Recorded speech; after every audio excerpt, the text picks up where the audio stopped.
Salve, salve, desenrolados e desenroladas. Então vamos trazer mais um assunto pertinente aí à área de segurança do trabalho hoje. A gente vai trocar uma ideia com vocês a respeito de uma ferramenta muito útil que a gente utiliza no nosso dia a dia, principalmente em empresas que são certificadas aí, sistema de gestão integrado, certificadas em ISO 45001, costumam utilizar muito essa ferramenta que é a auditoria comportamental. Então, a auditoria comportamental, e a gente tem frisado muito aqui no nosso podcast a importância de a gente ter números, de a gente gerir, de a gente conseguir olhar para alguns números, para que aqueles números nos tragam algumas informações importantes a respeito da nossa organização, no que tange aí os assuntos de segurança do trabalho. E a auditoria comportamental, ela pode ser uma baita de uma ferramenta, ela pode ser uma grande ferramenta nesse sentido. O que a auditoria comportamental faz? Ela instiga que lideranças, pessoas ligadas à área de segurança do trabalho, vão até as frentes de serviço, né, que façam essa inspeção. É basicamente uma inspeção, mas com um olhar mais voltado para essa questão também comportamental desses trabalhadores. O que a gente consegue fazer? A gente divide, muitas vezes, alguns principais fatores, né, dentro de uma auditoria em grupos, né, divide em alguns grupos, que principais pontos que a gente deve utilizar quando chegar avaliar numa frente de trabalho, quando a gente chega para verificar se está dentro de um procedimento mínimo de segurança, para que a gente consiga garantir ali que o nosso risco de acidente seja menor naquela frente de trabalho. Então vamos lá. Basicamente a gente tem alguns grupos aí que a gente divide. O primeiro grupo, normalmente o pessoal divide como grupo de risco de reação das pessoas. É muito normal a gente chegar numa frente de trabalho e encontrar um trabalhador executando uma atividade de forma duvidosa, diria eu. Então é normal que essa pessoa, quando verifique uma liderança, alguém da área de segurança chegando, pare a atividade, largue o que está fazendo.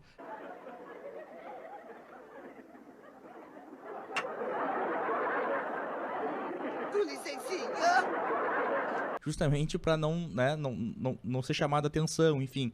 Então esse já é um sinal que a gente tem ali um desvio comportamental. Então essa é uma palavra que a gente vai falar bastante, né, nesse nosso bate-papo aqui sobre esse assunto, né? Então o desvio comportamental é tudo aquilo, né, que sai fora de um procedimento, que sai fora daquilo que a gente espera, né, como algo tolerável dentro da área de segurança do trabalho. Então aqui tem um exemplo, né, como reação de pessoas. Então o paralisar o serviço. Enfeitiçado de novo! Agora você vai deixar. O que foi? Nunca me viu? É algo que já está nos dando sinais que ali tem alguma coisa, que tem alguma coisa para a gente dar uma olhadinha com um pouco mais de cuidado. O segundo grupo que a gente pode dividir ali é a questão de posição das pessoas, né? Então chegar numa frente de trabalho, verificar como o pessoal está trabalhando, se tem risco de queda, se Numa casca de banana? tem risco de bater contra, se tem risco de ser atingido por algo.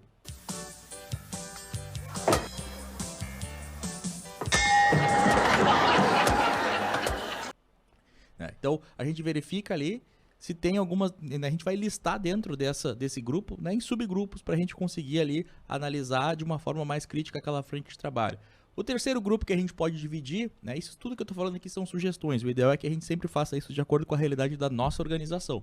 Mas o terceiro ponto que a gente pode discutir aqui é a questão de EPIs.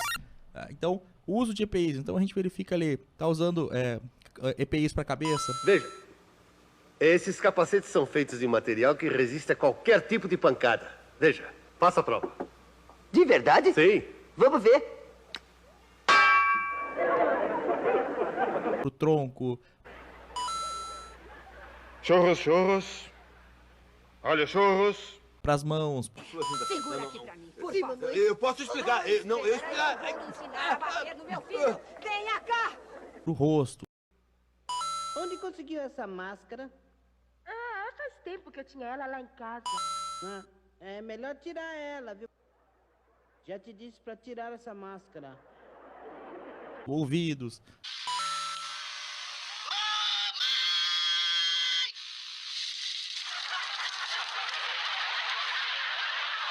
Olhos, sistema respiratório.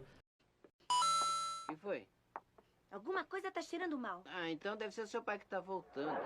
Então a gente vai lá, verifica muitas vezes quais são as condições que o trabalhador está executando a atividade e verifica também ali se está usando todos os EPIs. O outro grupo que a gente pode dividir é o grupo de máquinas e ferramentas e equipamentos, né? Então é chegar na frente de trabalho, A gente lançou aqui essa semana, né? Enfim, a gente lançou há poucos dias aqui também algo relacionado à inspeção de ferramentas. E esse é o momento que dentro de uma auditoria comportamental a gente consegue verificar se as ferramentas e as máquinas foram ali inspecionadas, se está tudo dentro, né, da inspeção daquele trimestre. E vocês, se tiverem dúvidas com relação a essa questão de inspeção de equipamentos e ferramentas, tem aqui no nosso canal, vocês podem dar uma conferida lá. Então esse é o momento que a gente pode fazer essa verificação em loco, verificação na frente de trabalho.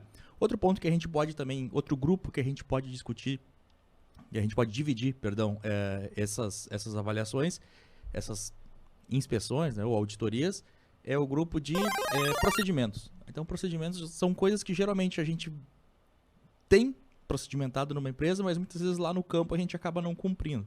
Então, alguns exemplos que a gente pode dar então, procedimento adequado e não seguido, ou não cumprimento de procedimento, ou muitas vezes não existe procedimento para aquela tarefa, por isso que ela está sendo feita de uma forma insegura.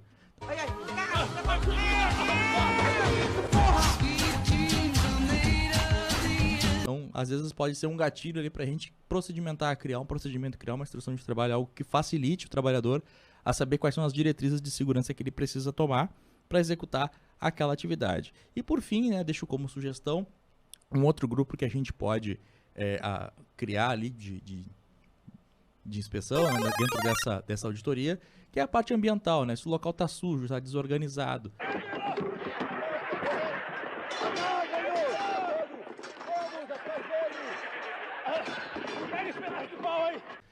Se o local tem acúmulo de resíduos, recipientes transbordando, então tudo isso também, né, o nosso podcast aqui também fala da parte de meio ambiente, então é outra coisa que pode ser analisada ali naquela frente de trabalho. E o que é importante a gente falar assim, para a gente fechar esse raciocínio? Um desvio comportamental, ele tem um peso se ele for avaliado em 10 pessoas. Né? Vamos supor que eu chego numa frente de trabalho e avalio, tem 10 pessoas trabalhando e tem um desvio comportamental. Vocês concordam comigo que se eu tiver 2 pessoas trabalhando e um desvio comportamental, ele tem um peso muito maior do que se forem 10. Obviamente, né, existem indivíduos que são mais críticos que os outros, mas para a gente conseguir fazer essa contabilização, né, é importante a gente ter esse discernimento, que quanto menor o número de trabalhadores, eu tenho que ter poucos desvios ou nenhum. Né? Então, grupos grandes de trabalhadores é normal que a gente encontre um pouco mais. Né? Então, normalmente, esse cálculo de comportamento seguro, a gente define ele dividido o número de desvios, né? A gente conta o número de desvios que a gente conseguiu marcar nesses grupos e divide pelo número de trabalhadores que a gente conseguiu enxergar trabalhando naquela frente de trabalho. Então, a gente cria lá alguns índices, né? A meta na minha empresa vai ser atingir um comportamento seguro de 85%, de 90%. Então, quando a gente faz essa divisão do número de desvios pelo número de trabalhadores, né, a gente vai ter um percentual ali de comportamento inseguro, na verdade. Né?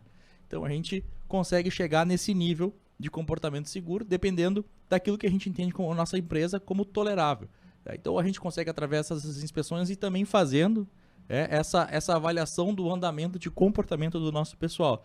Ou seja, índice de comportamento seguro baixo é um sinal que, se existem muitos desvios, se a gente for usar lá a lógica da pirâmide de Bird, a gente tem boas chances aí de ter um acidente. Então, essa é uma ferramenta que a gente pode utilizar no nosso dia a dia. E se tiverem alguma dúvida, pode colocar nos comentários de vocês aqui, pode mandar direct pra gente. E a gente pode também dar sugestões de como aplicar isso nas empresas e organizações de vocês. Tá certo, pessoal? Por hoje era isso. Até uma próxima. Tchau!